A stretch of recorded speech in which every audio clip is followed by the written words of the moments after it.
Every Zoom has a dog. Absolutely.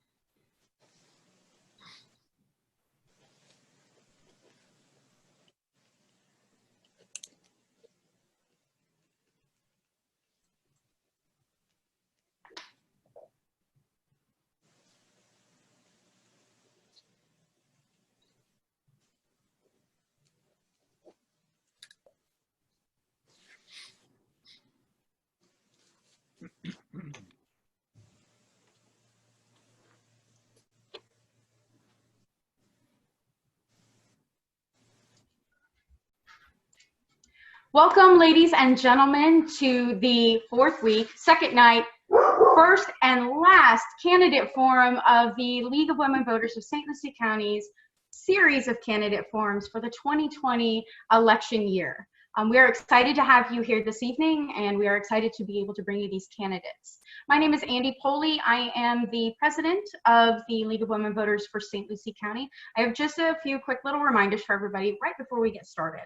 So, let's see, mail-in ballots went out on September 25th. If you already requested them, you've probably already received it, but you have until October 24th to still request one. If you're going to, please do so right away. You don't want to delay, and you want to make sure you get them back on time. You don't have to mail them, though. There are plenty of drop-off locations throughout the county. The Supervisor of Elections Office website has them listed. You can find one near you.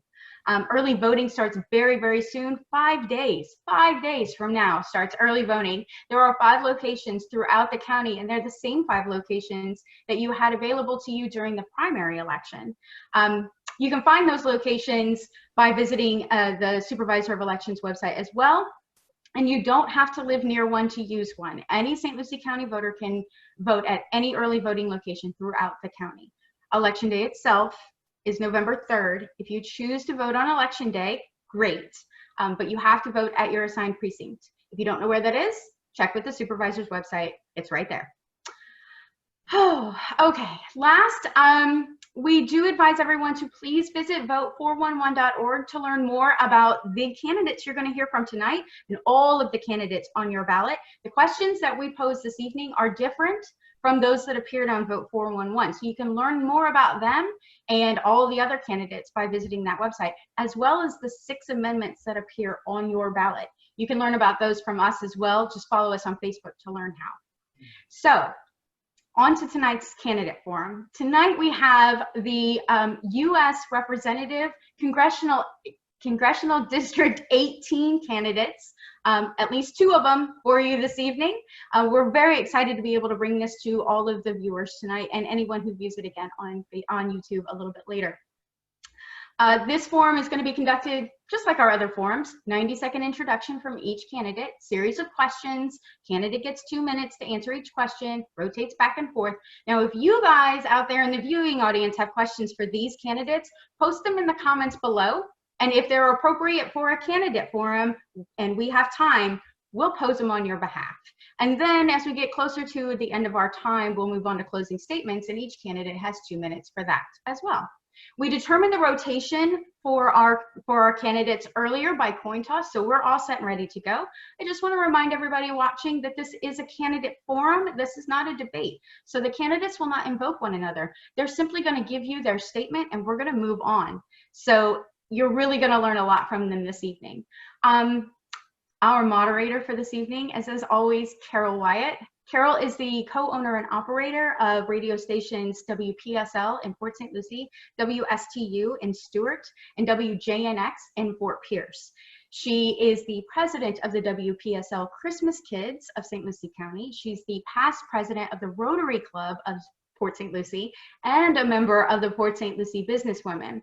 She has lots of years in broadcasting, including as a reporter in Los Angeles prior to moving to Florida in 1993. And we are, as always, honored to have her for our last forum, all the forums before it, and every forum that we have ever had up to this point for years and years and years. She is fabulous, and I am turning it over to Carol. Well, thank you, Andy, and welcome to the League of Women Voters of St. Lucie County Candidate Forum. We thank certainly the members of the League for developing the questions for this evening. We thank the candidates for participating, and particularly we thank the people watching and listening for informing yourselves about the general election, because this is still a challenging year. So this evening, it's the United States House of Representatives, District 18. It's a term of 2 years, representing a district that includes St. Lucie County, Martin County, and a portion of northern Palm Beach County. The candidates with us this evening: Pam Keith, Democrat; K.W. Miller, Independent. The incumbent, Brian Mast, was invited. We begin with opening statements, and by our coin toss ahead of time, we determined that K.W. Miller will start off. Mr. Miller. Great, thank you very much. Well, pleasure to be here. Thank you for having me.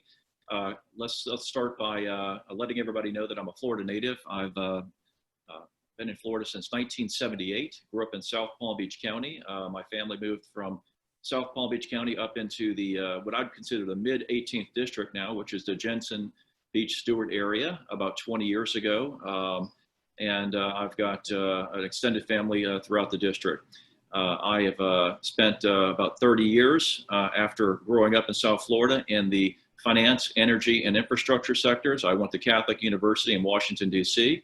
I have an MBA from the University of North Carolina in Chapel Hill in finance, and I've spent time in the city of New York working for Chase Manhattan Bank, then went on to work for the global energy and infrastructure sectors. I've been everything from an analyst all the way up to a chairman and CEO of public energy companies, and I'm now the chairman of a group called CRO Advisors. We basically just advise large energy and infrastructure companies. So my expertise is finance, infrastructure, energy, and essentially large projects. And I'm happy and pleased to be back in my home district to really look towards helping our district grow, help deal with our infrastructure needs. Obviously, we'll talk about water tonight, hopefully, and some other key challenges that we have. So it's a pleasure to be here, and I look forward to the discussion. Okay, next in opening statements, Pam Keith. Good evening, everyone, and thank you so much, League of Women Voters, for having me. I am Pam Keith and the Democratic nominee, and very proud of that. I'm also the daughter of two parents born into segregation in the United States that still had the unbelievable faith in this experiment that we call democracy, to serve it with everything they've had. My father joined the Navy in the 1950s, and you can imagine that it was quite different then than it is now, but he believed that it is through service to country that you make a more perfect union, and he taught me that value as I grew up. My father was inspired to go into the Foreign Service when John F. Kennedy was president, and he's represented our country for 40 years. I grew up learning about American values and projecting those values overseas, helping other countries and cultures understand what it means to be an American, and why democracy, respect for the individual, religious liberty, and opportunity are the future that every country should aspire to, and certainly what the United States stands for. I joined the Navy myself when I was finished with my education. I graduated from Boston College Law School, and though I had lots of options to go for the big money, I chose service first. And as a Navy JAG, I served not only here stateside, but also in the Middle East for 2 years, serving our sailors who were deployed and executing the missions of policing Saddam Hussein. I learned what it took to be deployed for 6 or 9 or 10 months away from your family, and what the families back home endure. And so I have a special place in my heart for veterans. I'm very much looking forward to this debate and to talk about the future of CD18. Thank you. Let's proceed then to the questions, and we will start with Mr. Miller. After that, we will rotate who comes first on each question. So, Mr. Miller, in your opinion, what should the next coronavirus relief bill include, and why? Okay, well, I've been very vocal on this. June 1st, I put out a national video which went viral with many millions of views. And I basically made it clear that we knew that I'll call it my Democratic counterparts, even though I'm an independent, I'm a registered Republican, would come back to the table looking for $3 to $5 trillion of spending. Clearly, that's excessive. I'm looking for a trillion-dollar cap at a very minimum. And what I'm looking for in that is really a tremendous amount of that money to go towards loans for small businesses across the U.S. That money needs to go towards rebuilding our small businesses because they are roughly 50% of our gross domestic product. They are the employers of our population. So long story short, I want to see a $1 trillion cap on the next Corona bill, and I want to see the majority of that money go towards our small businesses, and I want to see it in the form of loans because we cannot keep handing out money and not having some repayment schedule over time with the national debt at 26, 27 trillion. And if we let the reins keep going forward, we're going to be at a $30 trillion debt level probably in the next 12 months, given what the trajectory is. So these are things that we really have to start looking at. Fiscal conservability at the same time, rebuilding our small businesses. Okay, same question to Pam Keith. What should the next coronavirus relief bill include and why? Well, I want to start with Mr. Miller's discussion about the debt and debt spending. We have the problem that we currently have because we cut revenue in a ridiculous tax scheme. That was a bad idea because we didn't cut spending, but we cut revenue, and that's going to create a hole. I also disagree wholeheartedly in that our problem is not money going to businesses. Our problem is that customers are not coming into businesses. And the reason customers are not coming into businesses is because they don't have money to spend. So if we're going to revitalize our economy, the best place to do it is to put money in the hands of the people who can spend it at those businesses. Without that money, you can turn on the lights, you can hire back your staff, and you still have no customers. The biggest issue I want to see taken care of in this next package, which by the way, I predicted would be needed because the first act did way too little. And I knew it from the very beginning that we would be back here begging for more money and fighting. And that is that we have people that are about to get evicted from their homes, people getting foreclosed on, and that is a travesty that is not easily undone. So the HEROES Act has got to be addressing this mass potential homelessness that we're going to be seeing if we don't do something soon. Okay, next question begins with Pam Keith. Do you believe that climate change should be a priority for Congress? What are your top 3 priorities to address it? And if you do not believe that climate change should be a priority, then why not? Absolutely, it would be a priority because everybody who is a true expert believes it's an existential threat, not just to the United States, but to the entire globe. But the beautiful thing about being from the Sunshine State is that we have a commodity that a whole lot of other places don't have, and we have it in abundance, and it's free, and we call it sunshine.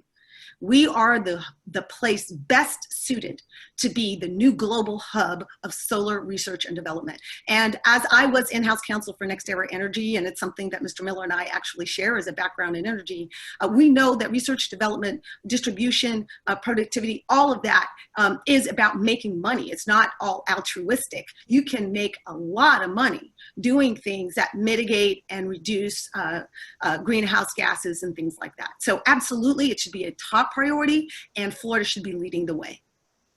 Okay, Mr. Miller, what are your top 3 priorities to address climate change, or why not? Right. So, look, I've been in the industry for well over 30 years, and let's just say that I look at this every single day. It's not something that's foreign to me. I believe that our biggest challenge is the pollution chain. And clearly, we have pollution problems across the country and across the globe. So let's take Florida, for example. Clearly, water is a big topic. Well, where does the source of that pollution come from? We need to address the sources, right? So we are a water-dependent state, whether it be on tourism, whether it be for our agriculture, which is very, very large business. We have over $162 billion of industry in Florida, agriculture, ranching, and timber, and some extended industries. So where I'm focusing on is not so much the existential. I'm focusing on what are the actual sources of the problem. Phosphate pollution coming from the mines. Okay, emissions coming from power plants. I agree. We can have clearly a much more solar, for example, in South Florida and Florida because we do have a climate for it. But we have to still focus on the pollution.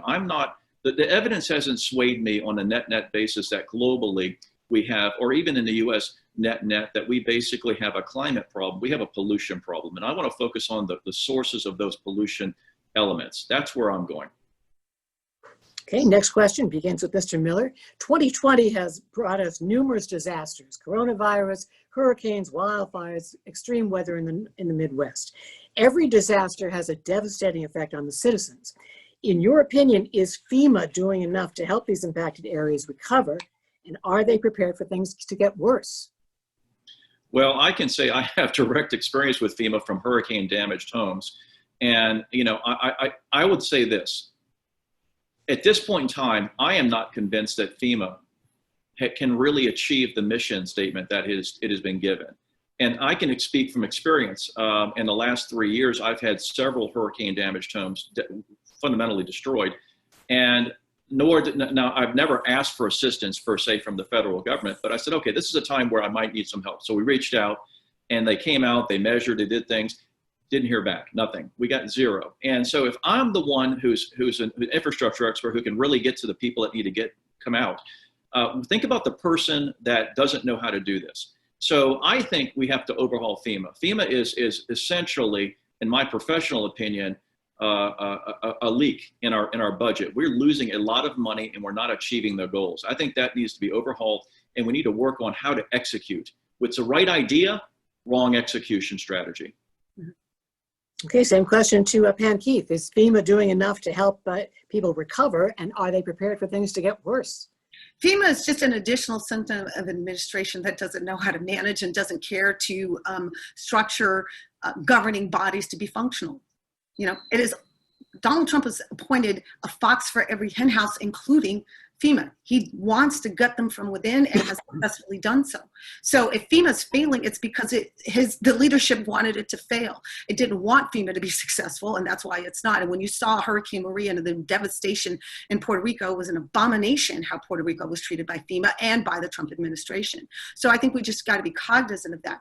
I will say also this, though. Florida, above all, is a state that has periodic and devastating storm consequences from hurricanes and other things. So one of the dumbest and most counterproductive attitudes that has been percolated recently is the idea that, you know, we don't want to help blue states in trouble because we don't like their policy. Well, we certainly want their help when we're in trouble. We're the United States of America. We're red, white, and blue. There's no such thing as, oh, we only help the blue states or we only help the red states. That is a revolting attitude that has percolated out of Donald Trump and his acolytes that I want to see brought to an immediate end. It's un-American.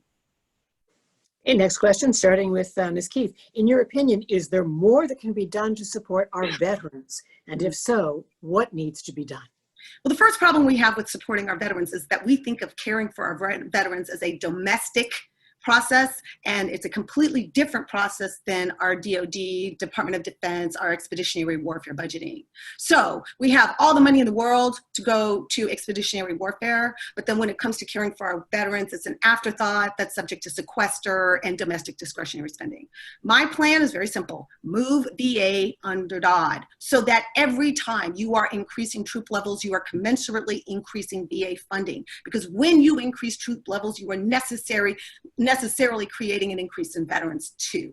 So that change, that modification, not only changes the attitude of how we treat our veterans, but it also changes the automatic funding so we're not constantly fighting about caring for our veterans. That is a systemic change that changes the game completely. And that's just one of the many ideas that I have to address finally tackling treating our veterans as second-class citizens, especially those who are having difficulties with reintegration through PTSD, traumatic brain injury, and other kinds of mental health issues.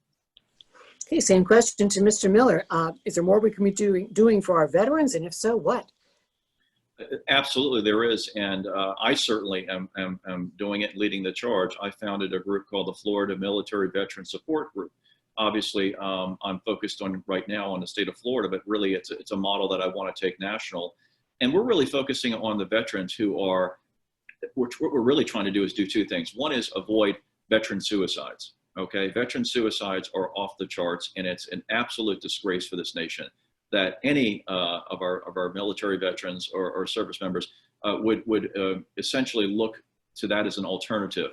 The second piece of that is essentially addressing the real problem we have with our veterans that are in chronic pain. You know, it's called chronic intractable pain, CIP. Now, many times CIP leads to suicide because they can't deal with the pain and they can't get the medications they need. So we're really trying to tackle those two because one is linked to the other, although the correlation is somewhat, it's very difficult to put an exact percentage to it. So my focus nationally is going to be on dealing with our veterans in pain, making sure they have the right medications, although not becoming, essentially opioid addicts. At the same time, trying to stem the tide of veteran suicides. It's absolutely a disgrace. And it's, as American citizens, we have to do something to protect these people. Okay, next question, beginning with Mr. Miller. Healthcare is a priority for many voters in this election. The pandemic has resulted in many citizens losing their insurance when they lost their job. Florida did not take advantage of the Medicaid expansion offered during the Affordable Care Act rollout, leaving those recently unemployed citizens without that option. So what should be done to improve the healthcare system to ensure that during good times and bad times, all Americans can afford healthcare? Well, look, I mean, the healthcare system, I don't think that anybody would disagree across the board that the U.S. healthcare system, from a business model perspective, is broken, okay? I mean, it just is a pure business, it's broken. It's broken from top to bottom, bottom up. The two things that are obviously the most sensitive to people on average right now are pre-existing condition coverage and at the same time, what we call safety nets, right? Making sure you have some coverage, some basic coverage at a reasonable price. Now, the fact of the matter is that if you're a paid-in senior citizen, okay, I'm gonna leave the military veterans out because they do have care from the VA. If you're a paid-in, we'll call civilian senior citizen or civilian, and you basically are looking to make sure that you have some Medicare or Medicaid package, there has to be a safety net there. That has to be negotiated. The question of, whether we can afford to pay for, I would call it the unpaid in population, that's a political discussion that we're going to have in Washington, and it's going to have to be a bipartisan discussion because right now the way it's looking is we've got two sides. One wants to do it, one doesn't want to do it. And we can't continue on this path. We've got to come to the center and say, okay, we've got some basic safety nets. So I'm looking to create safety nets, pre-existing condition coverages, as well as making sure that we're addressing the needs of our senior citizens in this process. We cannot have people on the streets without basic medical care, but at the same time, we have to be able to pay for it. Okay, same question to Ms. Keith. What should be done to improve the healthcare system?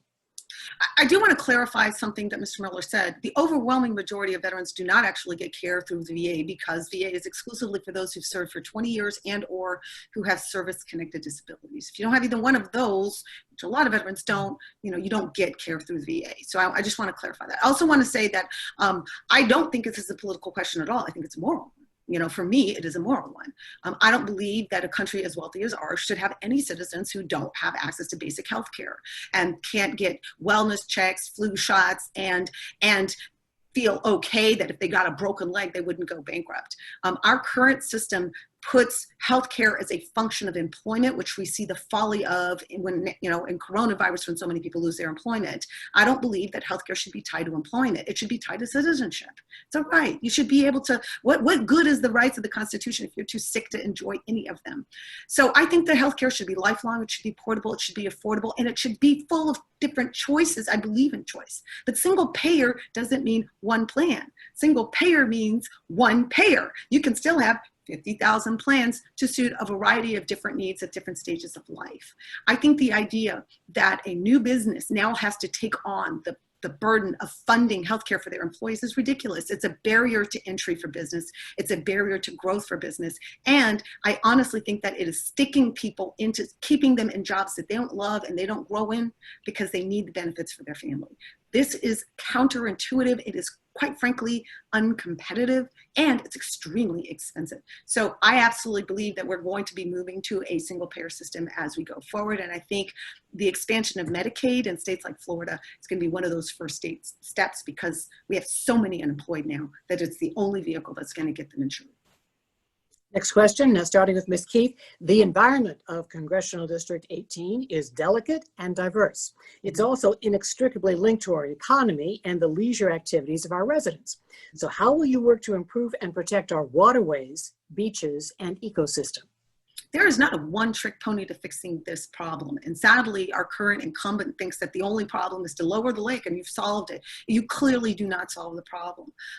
We have a problem in that we cannot get water into the Everglades south of the lake where it needs to go. And we have not fixed that problem by building a 23-foot deep reservoir. That doesn't fix the problem. It stores water, it doesn't move water. The reality is this is a multifaceted problem that starts with the phosphates in our water, with the glyphosate in our pesticides, the runoff from Orlando, and the fact that we have so few options when the land south of the lake is controlled by agricultural interests that use it principally for irrigation needs, not water movement in the Everglades. Right now, as we speak, water is being released into the St. Lucie River again because Mother Nature has decided to be wet, and Mother Nature sometimes chooses to do that. And so we have to have a major look at systemic change, and that starts with being honest. That starts with telling the residents of this district the truth. And the truth is we can move water south of the lake if we have the political will to do so.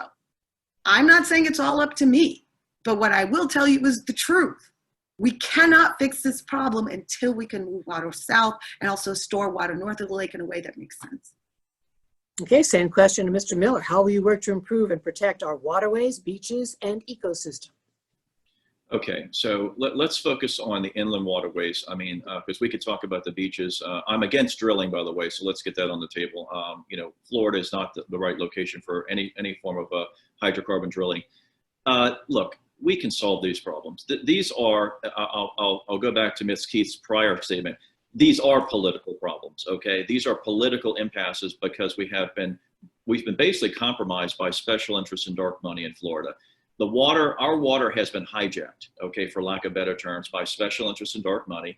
And those are defined by private equity hedge funds, global insurance, and financial institutions who are essentially after the land. Ultimately, the land is the ultimate goal. But let's talk about solving the water problem. This is not difficult. I talked about this yesterday on a local radio show.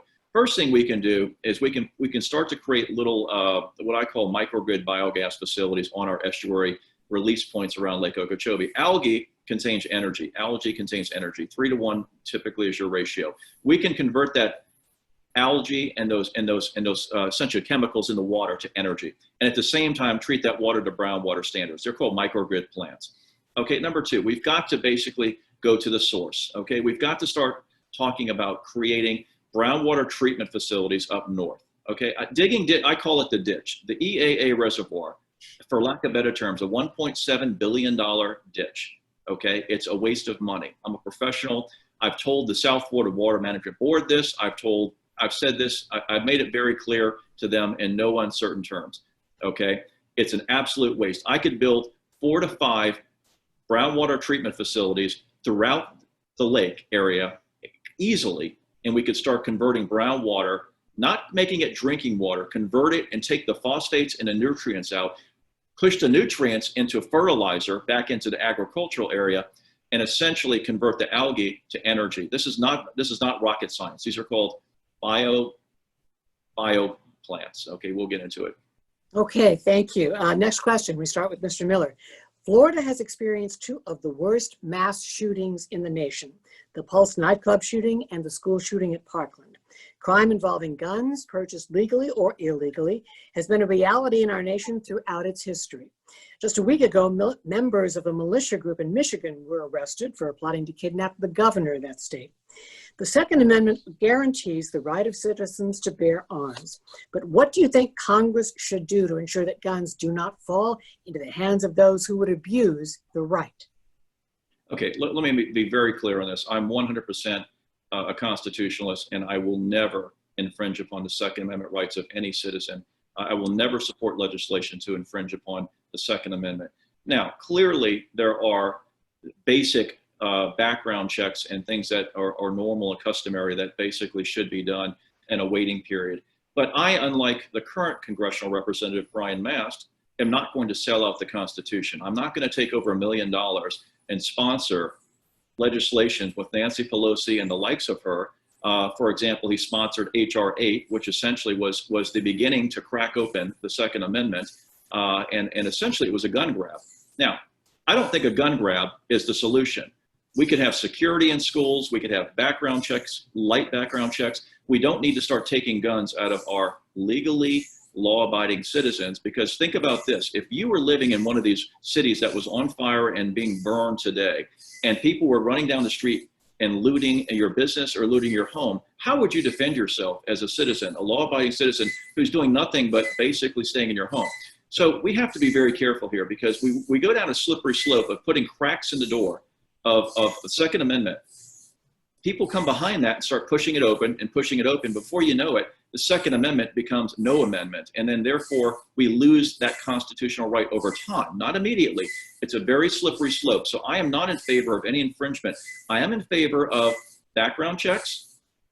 Okay, I am in favor of certain procedures, but I am not in favor of trying to, we'll call it strong arm tactics, to take the Second Amendment and start creating case law against it. I will never do that as a congressional rep, and my position on that is very firm. And I will never support a state referendum. Although I'm a federal, candidate, I will never encourage state referendums to do such as well. Okay, same question to Pam Keith. What do you think Congress should do to ensure that guns do not fall into the hands of those who would abuse their Second Amendment rights? Well, I think what's interesting here is that we all have a clear sense of where Mr. Miller stands, and y'all know where I stand, and I'll clarify that a little bit more. But the real confusing thing is, where does Brian Mast stand? I mean, if you're in agreement with Mr. Miller, it'd be hard to trust Brian Mast. And certainly if you're in agreement with me, then Brian Mast ain't your candidate either. I do disagree very vociferously with Mr. Miller. I do not believe that AR-15s and assault weapons belong on civilian streets. Having seen them in action and know what they are actually designed for, they're absolutely not designed for civilian use. And so do I want our streets to be turned into battlegrounds? Absolutely not. And certainly the people who choose to buy those kinds of weapons, many times, not all the time, but many times, feel like they've now deputized themselves to do things like we saw in Michigan, like Kyle Rittenhouse, just assassinating people, not even in his own state, because he thinks he's a police force unto himself. It twists the mind sometimes when you get that kind of firepower to think that you are a god unto yourself, and I think that's very dangerous.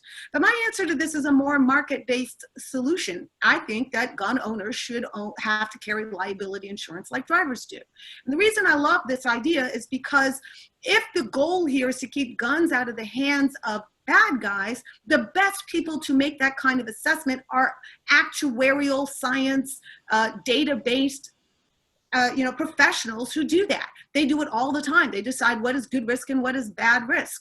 And the beauty of this is also that when you make it an insurance mechanism, if you're too much of a risk, you can't insure that weapon, you can't have that weapon. Same thing with the Maserati, right? But the beauty is that it doesn't infringe on those who are good risks, who are normal people who want to, exercise the Second Amendment, own a handgun and do so safely and lock it up. That's fine. But when you start to put in that risk assessment and that assessment being individualized, you get to the wife abuser, the stalker, or the mentally ill person, or the person who's on a no-fly zone. That the insurance component addresses that, not necessarily the legal ownership right.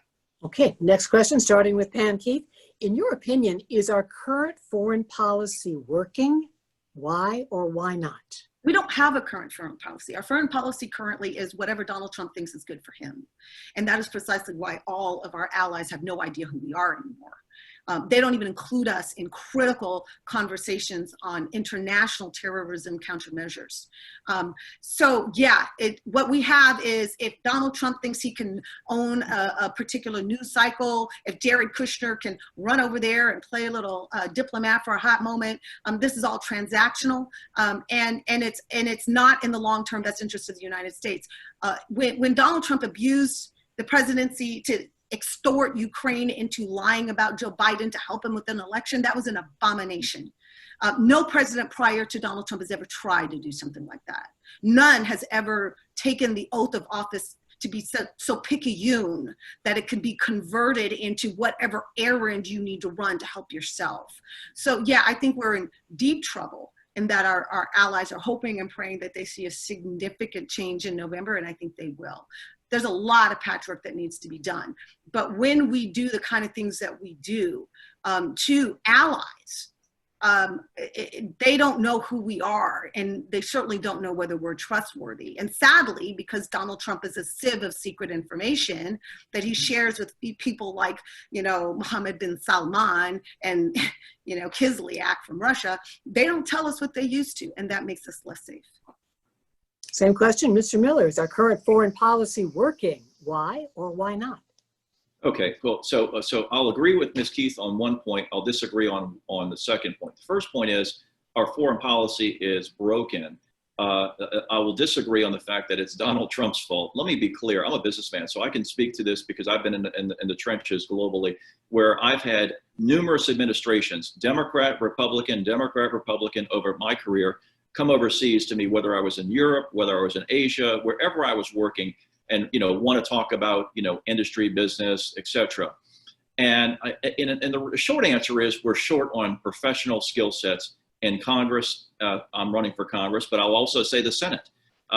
We basically have a lack of qualified legislators who understand global finance, global industry, global energy, global politics. They just don't understand it. They are ill-equipped for the job.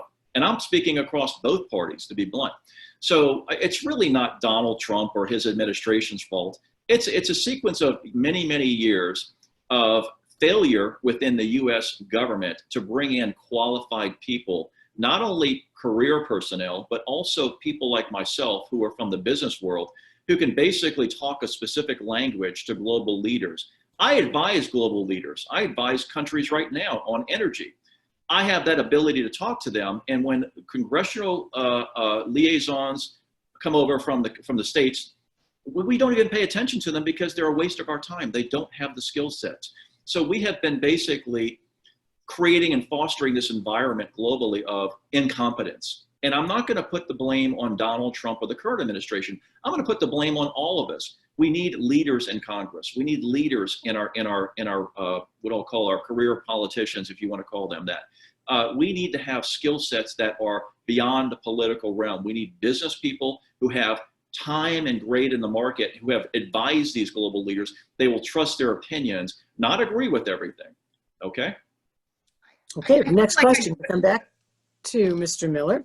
With the passing of the most recent tax cuts coupled with CARES Act and any other coronavirus relief bill that may be passed, the national debt is rising. There's no apparent end in sight. What can be done to reduce the cost of government to a level that gets us back to a balanced budget? Well, now you're talking my language. Look, I've committed to join the House Freedom Caucus, number one, because I'm a fiscal conservative. We're not always going to agree on everything, but I'm a fiscal conservative. So clearly the national debt is one of my biggest issues. I think we're on the path to take out some heavy spending, but we're going to pick it up again on healthcare. We're going to try to downsize some of the military spending. At the same time, we're going to probably have to put some more spending on the healthcare. So it's a balancing act. Those are our two, we're going to be spending a lot of money there. The problem we're going to have in balancing balancing the budget, reducing our spending, is we're now going to have to, as a federal government, in 2021, have to deal with bailing out a large number of our states who are essentially insolvent, bankrupt, cities and states. And they're insolvent and bankrupt because they have been run into the ground by socialistic, liberalistic policies that are not economically driven policies. They're policies of socialism, which has failed us. Socialism, liberalism, that model is a broken model. I can say it for a fact because I've seen it my entire career, and we have got to get away from that, and we've got to restore free enterprise. And if we get free enterprise back in our states and our cities and our federal government, we can basically start to get GDP production up and start to reduce this debt over time. But we've got to get our spending under control. And to do that, we've got to reduce the social programs to a reasonable limit. We cannot pay for everything for every citizen. We just can't do it. The country's not based on that. Okay, same question to Pam Keith. What can be done to reduce the cost of government to a level that gets us back to a balanced budget? Well, I do want to quickly address something that Mr. Miller said, because I think it's only fair. I kind of owe it to my dad. My father was a career Foreign Service officer who became United States ambassador to Qatar. And the reason that we have 10,000 forward deployed troops in Qatar today is because of the brilliance of his diplomacy at a critical time in the history of that country, where he made the United States pick the right side. That was about expertise and a career understanding that part of the world. So I respectfully disagree with Mr. Miller. But I will say this. First of all, who said we had to have balanced budgets to begin with? That concept is an economic chimera, if you will. I think the reality is that whether a country's economics are healthy is not necessarily predicated on whether its budget is balanced. But I will say this.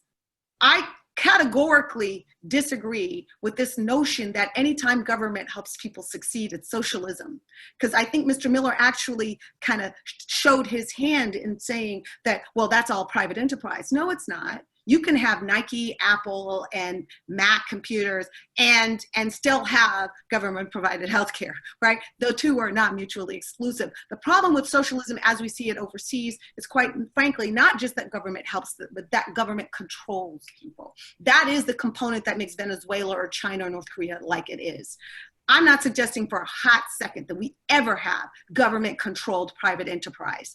The place where that kind of thing happens is like Russia, where Vladimir Putin and his oligarchs control all private enterprise in Russia, right? That's not what we're talking about. But it is the people who live in mansions who tell you that government shouldn't help with housing. It's the people who always eat who say that government shouldn't help with food. And it's the people who've had Cadillac healthcare their entire life who says government shouldn't help you with healthcare.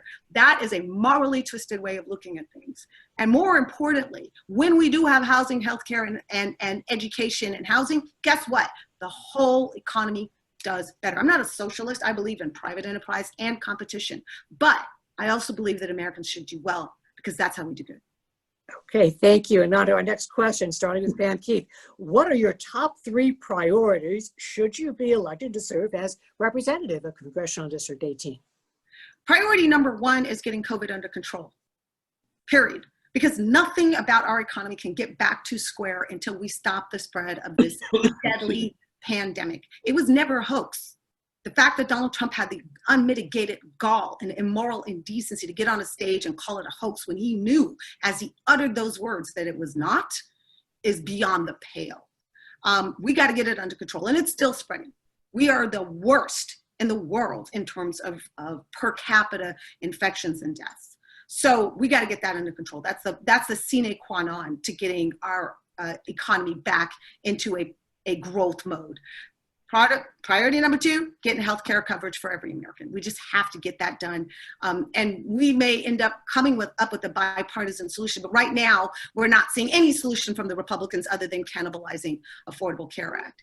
And then priority number 3, we have to start taking on these very serious unemployment levels in the United States. Now, the good news about addressing unemployment and jobs is that you can also address other problems like housing, infrastructure, or climate change at the same time, because those are actually intersectional. You can get people to work while they're working on clean energy, so that's a good thing. But those are the top 3 things: get COVID under control, get people health care, and get people working. Okay, Mr. Miller, what would your top 3 priorities be if you are elected?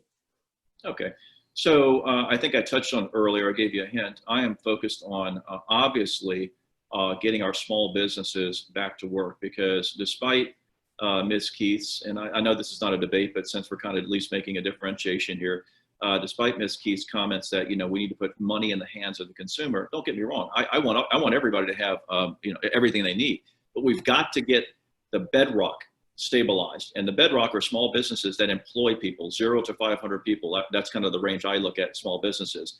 And without those small businesses up and running, and clearly we have to get people in the door, and we have to get people spending, but we have to have the infrastructure, because many of these small businesses have gone under.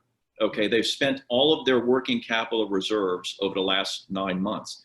Even with COVID relief, they don't have the money to restart. So we've got to find a way to get business loans to them that they repay, very much like we did in 2008, 2009, with our good friends, the Obama administration and the Bush administration, a little bit of everybody. We have to work here on a bipartisan basis to get this going. Now, so small business is clearly one.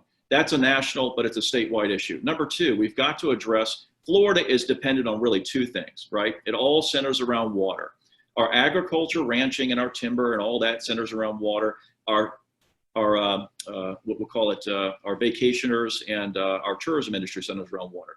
If we don't get the water right in Florida and quit politicking, we're going to lose our GDP. We've got to stop, and we've got to push out special interests. So one of the pillars of my campaign, and this is why they're fighting me so hard, Ms. Keith will tell you, they are fighting me very, very hard. Not her, but the people that are at the top, basically trying to fight for the control of Florida's infrastructure and water. Special interest, dark money, okay? We've got to get them out of our state. We'll never fix our water, okay? Clearly, healthcare is right in there. So I don't prioritize them. They're just my three. We've got to fix healthcare because we have a state full of retirees, and I'm over 50. Ms. Keith, I believe, is 50. Okay, we're all depending on our healthcare. So we've got to sort our healthcare out, our water out, and we've got to get our small businesses back to work. Thank you. Okay, thank you. And we now move on to the Facebook Live questions, and we'll start with Mr. Miller. Our first question from our audience this evening. According to recent reports, your opponent, Brian Mast, raised nearly $4 million for this election. Do you feel that candidates have become overly dependent on big money donors just to run for office? Well, I just told you, absolutely. Brian Mast is bought and paid for by about 4 or 5 big groups, but it's many more. He basically is bought and paid for on anti-constitutional legislation. He's bought and paid for by George Soros, Center for Biodiversity, Tom Steyer, and many other groups, Paul Tudor Jones, Everglades Foundation. And he basically is their talking boy. We refer to Brian Mast, for lack of better terms, as essentially the spokesperson for dark money and special interest in Florida. They gave him $4 million and change. That's not all they gave him. They gave him a lot of money in his blind trust. He's got another $3 or $4 million sitting in his blind trust that he didn't have 2 or 3 years ago. The reason they gave him that money is because they need him to basically peddle their positions. He's essentially their lobbyist in Congress. So absolutely, Brian Mast is bought and paid for, and we need to put some controls on dark money, special interests, and essentially third-party influencers controlling, not only our elections, but also our candidates. Okay, same question, Ms. Keith. Do you feel that candidates have become overly dependent on big money donors? Well, oddly enough, I actually have to agree with Mr. Miller. Brian Mast is definitely bought and paid for, and by a lot of interest. I wouldn't assume that it was Steyer and Soros. I quite frankly know that he got money from a lot of different other sources. I am very proud of the fact that my fundraising reflects my values, and my fundraising may not blow Brian Mast out of the water, but I have a lot of people support as well. But there's a reason that I've been endorsed by End Citizens United, and that is because I stand for getting money out of politics and really re-embracing this notion that democracy is by, for, and of the people, and that we have a lot of anti-democratic, not just money, but procedures that get in the way of the voters really having their say in who represents them in Washington, D.C. I spend all my time raising money. I mean, I wish I were, doing something else, but these things are very expensive, and there's a whole ecosystem around running a campaign, which involves ads and mailers and all this other stuff. I'm sure Mr. Miller has some experience with these things too. And so you are spending a lot of time trying to do that, and you still try to balance by being available to the voters and doing things like this that allow the voters to engage with you. And I don't think it's any surprise that the one guy that gets his money from corporate interests is the one guy who's not here trying to get the voters to engage with him. So I just think that it's, I actually agree with Mr. Miller on this, that, we absolutely have to do a lot more to regain control of our democracy. And part of that is not just getting dark money out of politics, but it's also reinvigorating our commitment to free, fair elections that do not hamper and stymie a particular group because you don't like how they vote. That is the most fundamentally un-American thing that has been embraced by the Republican Party as their chief strategy. And it is revolting to see, and it's something that I sincerely will be taking up to bring an end to in the next Congress. Okay, we have another question from our audience. What would you do about business regulations? Coming back to Ms. Keith. Mm-hmm. Business regulations, that's an extremely broad topic.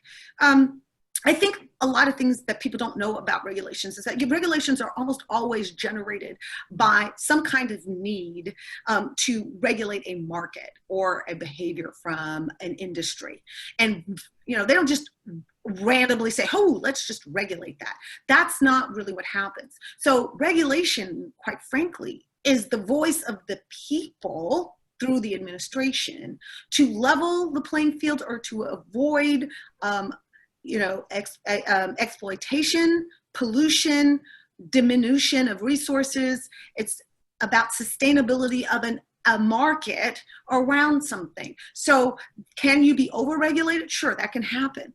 But this notion that we should have deregulation and just let companies do whatever they want to do, that is also really bad. We do have a chapter in American history that was bad. It was called sort of the robber baron era. And that is precisely what polluted our rivers, deforested our lands, you know, had strip mining all over our country. Like there's a reason why we have regulation.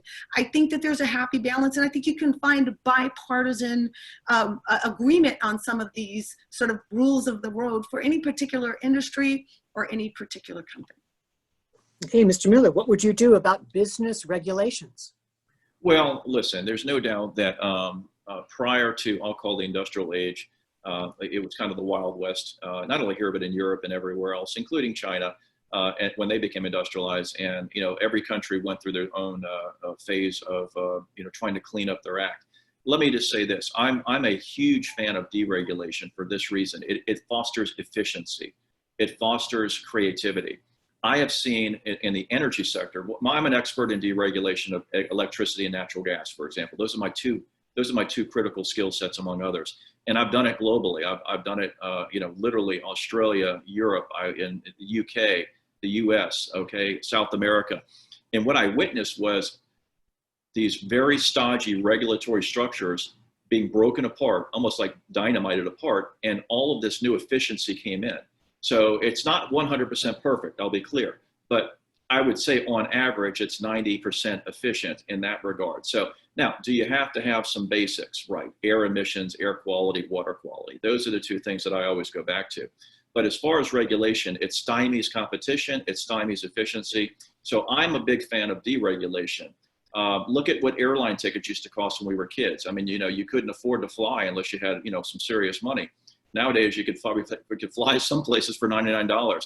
Now, I'm not saying that's the best deal, but my point is, I think deregulation fosters efficiency, it fosters technology, it fosters innovation. So we have to keep this in mind. I'm a big fan of deregulation within limits. Okay, we have another question from our audience. We'll be coming back to Mr. Miller. Election security is a real issue for many voters. St. Lucie County apparently was one of the counties in Florida that was hacked in 2016. What will you do to regain the public's confidence in the election process? Well, okay, so I've written several articles, so I would encourage everyone to go to my website, www.kwmillerforcongress. I've written several articles on this exact subject, and St. Lucie County, to be clear, is a hotbed of voter fraud.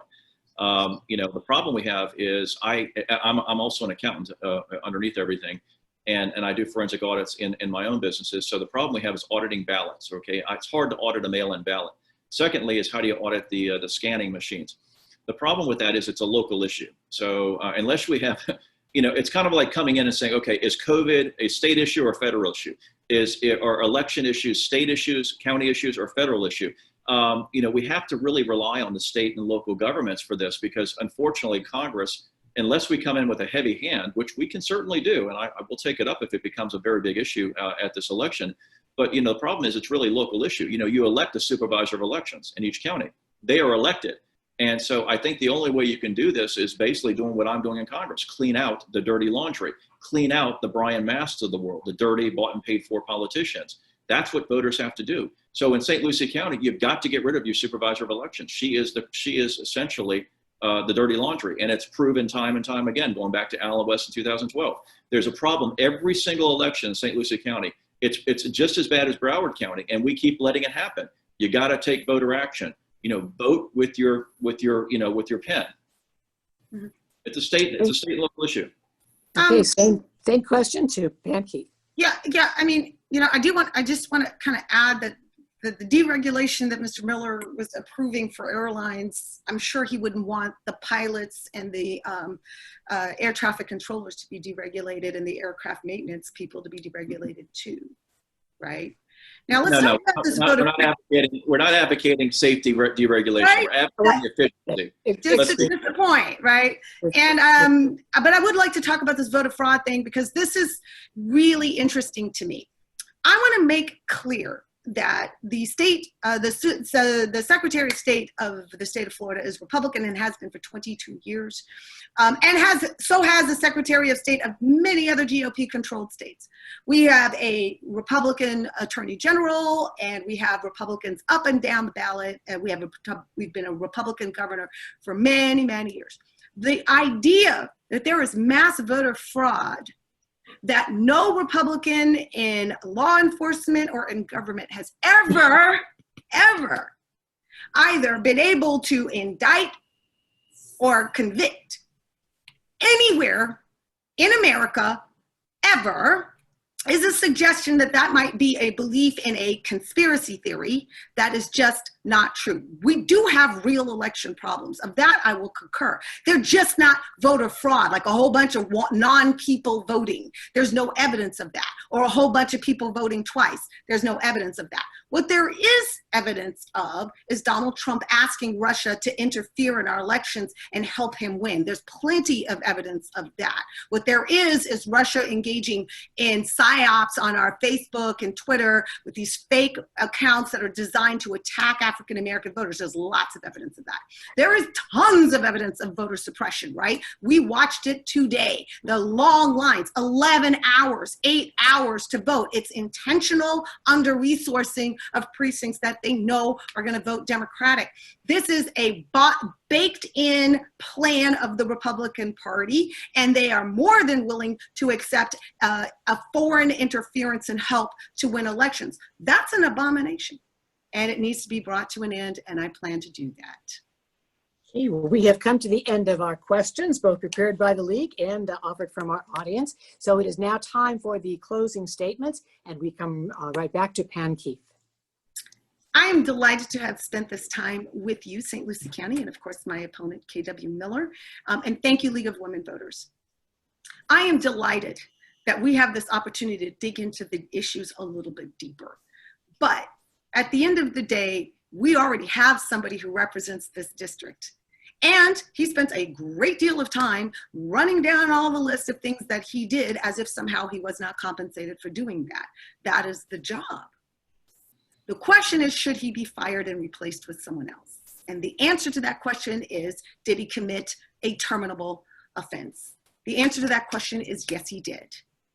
When we relied on him to tell us the truth about something that was going to destabilize our economy and put our families and ourselves at risk, Brian chose to back up the lies of Donald Trump rather than tell us the truth. He knew the truth on February 5th. And he decided to keep it to himself. His answer was, well, you could have looked it up. Yeah, we could. But we paid him to tell us the truth, and he chose not to. Over and over and over again, he spread the lie that this thing was not serious, that it was just the flu, and we should just all go back to life as normal. Well, 1,000 people have died in our district, and 210,000 Americans are in the ground because of his poor judgment and his dishonesty. If he was a CEO, he'd have been fired. If he was still in the Army, he'd be court-martialed. He's our representative, and he needs to be replaced. And the right person to replace him is me. You may not agree with all my policies, that's okay. But what you know is that I have the experience, the background, the knowledge, the judgment, and most importantly, the moral grounding to always tell you the truth. That's why I'm asking for your vote. My name is Pam Keith, and I look forward to being your advocate in Washington, D.C. Okay, thank you. Now closing statement from KW Miller. Okay, thanks so much. Well, first of all, it's always a pleasure to be in an audience where we have involved voters and involved residents who really want to know the facts and really dig deep. Look, let's get down to it. I'm a problem solver. I'm not a politician. I'm a businessman. I'm no nonsense. I'm about getting things done. So we're going to focus on three things, right, among many others. One is we're going to get our small businesses going again, because if we don't, let me tell you what's going to happen in the state of Florida. although I'm going to be in Congress, I'm going to have to hear the noise. We're going to have to invoke a state income tax, okay, if we don't get our businesses going, because the government in the state of Florida is not going to be able to pay the bills if we keep sliding the way we do. Okay, it's a $100 billion budget. Okay, that's DeSantis's problem and whoever is elected governor behind him. But we've got to get our businesses going, and we're not going to throw our agriculture, we're not going to throw our ranchers, our timber farmers, and our light industry under the bus. I'm going to support Florida industry, okay? And I'm going to support our water. We're going to solve it by not sending water south into ditches. Don't get me wrong, water has to go to the Everglades. Water has to go to Florida Bay where it's supposed to, but we need to treat that water. Until we start treating that water, we're basically just caving into special interests who are basically attacking our land. I'm going to basically build infrastructure. We need infrastructure in Florida. It's what I do. Number one job of a congressional representative is to bring money to the district. Brian Mast has brought nothing to the district. He brings a lot of smoke and mirrors. Okay, I'm a professional. I look at the record. I dive deep. I've tried to find ways to give this man credit. I see zero accomplishment. I'm going to be blunt. Now, that's his problem. My problem is bringing money to the district in 2021 and going forward. So we're going to bring money to the district. We're going to do infrastructure projects. We're going to treat the water the way it needs to be treated so we can actually have clean water for the fish, for tourism, and other things through technology. Okay, we're going to address healthcare. We're going to continue to build South Florida in a healthy, sustainable, and economic way. And at the same time, I'm going to use all of my global experience to try to get our foreign policy back on track. Because I'm one of the people that really need to be out there. Part of my time dealing with Florida issues as a congressional rep, part of my time dealing with government and working on international matters, which is my expertise. We need people like me overseas talking to foreign governments and letting them know that we're not asleep at the wheel, letting them know there is adult supervision.